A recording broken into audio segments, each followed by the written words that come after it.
an EMF. And I just want to make clear that the only way that an electromotive force is generated, an EMF is generated, is if you attempt to change, or you do, change the current in the coil. So, for example, the EMF in coil 2 depends upon the rate of change of the current in coil 1. And the EMF in coil 2 is going to be related to the rate of change of the flux through coil 2, right? But once you know the mutual inductance, then you can just relate it to the rate of change of current in coil 1. The only way you can couple energy from one coil to the other is by changing the current, changing the current in one of the coils. Okay.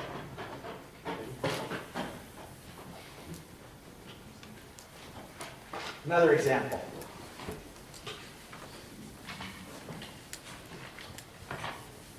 These are actually, the examples I'm choosing now are practical examples that relate to things that you might actually need to do in the laboratory, or if you actually went to work. Gasp. The inductance of a toroid. I'm going to make life easy for myself, and instead of a donut torus, I'm going to go with a square cross-section torus. Let me just go around. So this completes, right? It is a full circle, and I guess you call that an annular. Annular disc. Annular ring. An annular ring with, let's say, height h, inner radius a, and outer radius b. All right. We know the magnetic field in a torus, right? Toroid. So we want to calculate the flux and the relationship between the flux and the current, and that's pretty straightforward. I have the derivation here, and I'm just going to skip the derivation and just write that the magnetic field inside a torus is 2 ni over c times r, where r is the distance from the center of the torus. Okay. If I want the flux, I've got to integrate the flux through there. Flux depends upon radius, right? So flux through one turn, flux through one turn of the coil is going to be the magnetic field. Actually, I'll write it like this: the magnetic field integrated over the area, right? But that's actually just h, the height, times the RDR. 2 ni over cr dr from A to B. Okay? I think, therefore I am. Isn't that RDR? RDR. Because it's a Why? polar. No. So DA is RDR. No, I'm integrating this cross-sectional area here. I'm not going around. Oh. I'm integrating this way. Take a cut through it to get the flux. Yeah, Is Josh. B minus A equal to H? No, So it's not a square circular toroid. Necessarily. It could be. Spherical. It's a rectangular toroid. Manual. Okay. All right? And this is just a logarithm, so this becomes, oops, for one turn, it's n h 2 I over c natural log of b over a. And therefore, for n turns, power of chalk.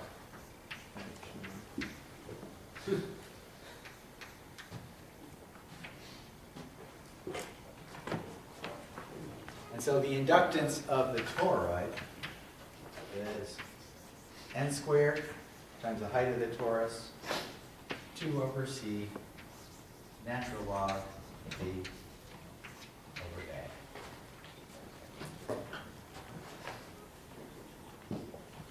And very frequently, toruses are what are used for making inductors, because then we don't have any external magnetic field to the torus, right? That's quite important, because then it doesn't affect other portions of circuits. And furthermore, you can fill the torus with a ferromagnetic material, and then you can use it as a choke to prevent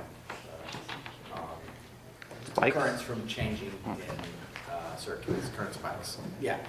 So if you were using a toric as an inductor, Inductance to a circuit, yeah.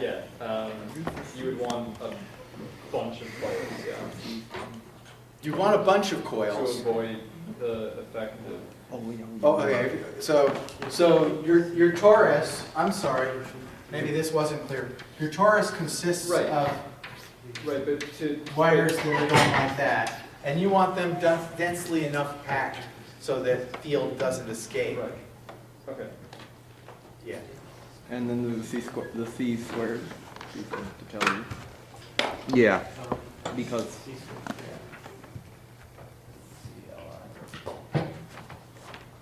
that correct? or I don't know if it's in the textbook. Does he do the torus? Nope. I have a length divided by c squared. Sounds about right.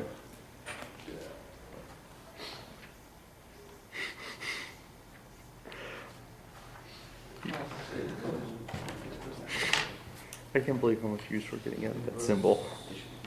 I really like that symbol. It is a first equal sign. We must spread it to the rest of the department. Yeah. So why doesn't the length divided by C squared work? It does. Yeah, I think it does. Yeah, it's the that is a length divided by C squared is right. Yeah, this doesn't mean it's wrong. It just means it could be off by that. It's off by a constant. Yeah, we're not saying it is. It might be. It might be. And it's actually a learning situation for you to check it, which you've just done. Okay. All right, one more technologically important example, and then it's something new. But in the previous one, it's an area divided by c squared. That's L over L. I'm going to do the easy case and then assign the hard case. Oh, aren't you one? So I'm going to make my problem easy, relatively easy.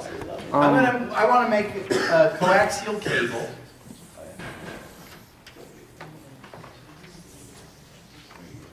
So there's an external conductor to this, yes. Huh?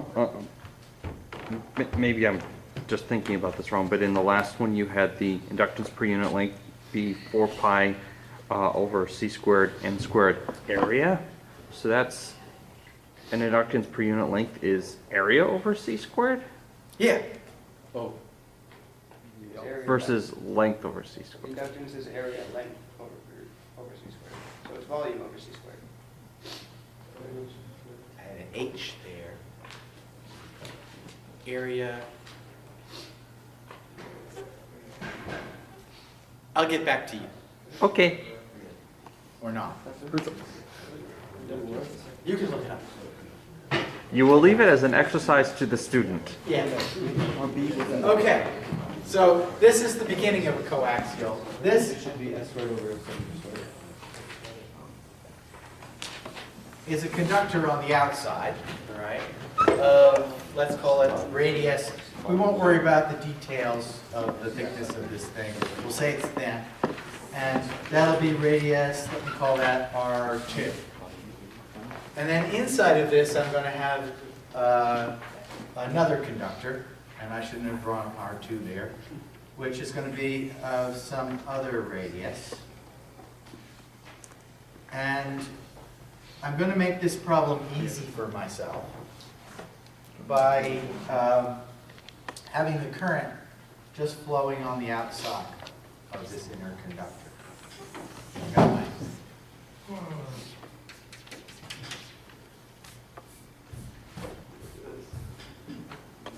Inside conductor, outside conductor. But the inside conductor is not solid. And that makes the problem easy. If it is solid, then I've got magnetic field which grows from the center out to the edge, and then it's constant on the outside, or rather it drops as 1 over r outside of the conductor. Yes? Is there anything between the inner conductor and the outer conductor? Let's make it a dielectric. Does that make it even easier? Well, I was suspecting that George was then going to ask, how do you keep them from touching? Okay. So we'll make it dielectric of constant epsilon. And the neat thing about most dielectrics is that mu is very close to 1. So I'm going to use 1. Okay? All right. All right, so the integral is actually, oh, no, it's not. Let me think about this for a second. So, yeah, it is the same. Yep, I take it back. The magnetic field here, so now what I'm going to do is have current flowing that way down the inner wire and this way down the outer wire, equal and opposite. I going that way, I going that way. That means that there's no magnetic field outside of this coaxial conductor. And this is the way frequently as there's a current source and then a return path. Okay? So this would be coax that we might use to drive a diode or to drive some transistor in a circuit.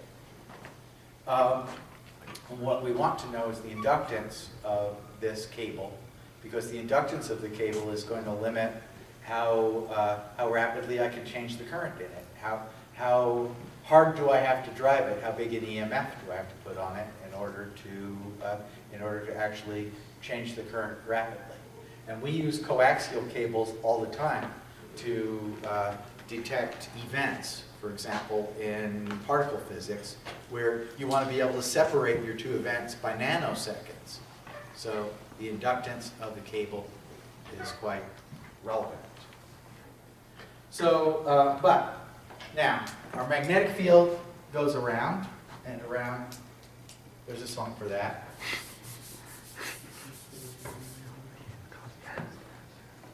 Was someone singing it? I don't know which version of the song. I think it's the magnetic field goes round and round. I'm humming it. Round and round. All right. So if my current goes this way, I have magnetic field in here, out there. The magnetic field is proportional to 1 over r. What I want to do is determine the flux through an element of length here. So I'll take some length of L in this case, all right? And I would want to calculate the flux through that element of length. And that gives me then the inductance, which we've actually just done that integral because it's integrating 1 over r. So I will just write down the answer. L over L is equal to 2 I over c squared r b over a. B is proportional to 1 over Yeah, that's it. That is it. Yeah. Uh, I slipped a dimension out here. yeah, No, that- I think no, for you starters, you got aren't it. supposed to have an I in the inductance. I'm looking at his No, exact solution. no was- I You're here. missing an area. No, but I'm not missing an area. B is proportional to 1 over the inner r.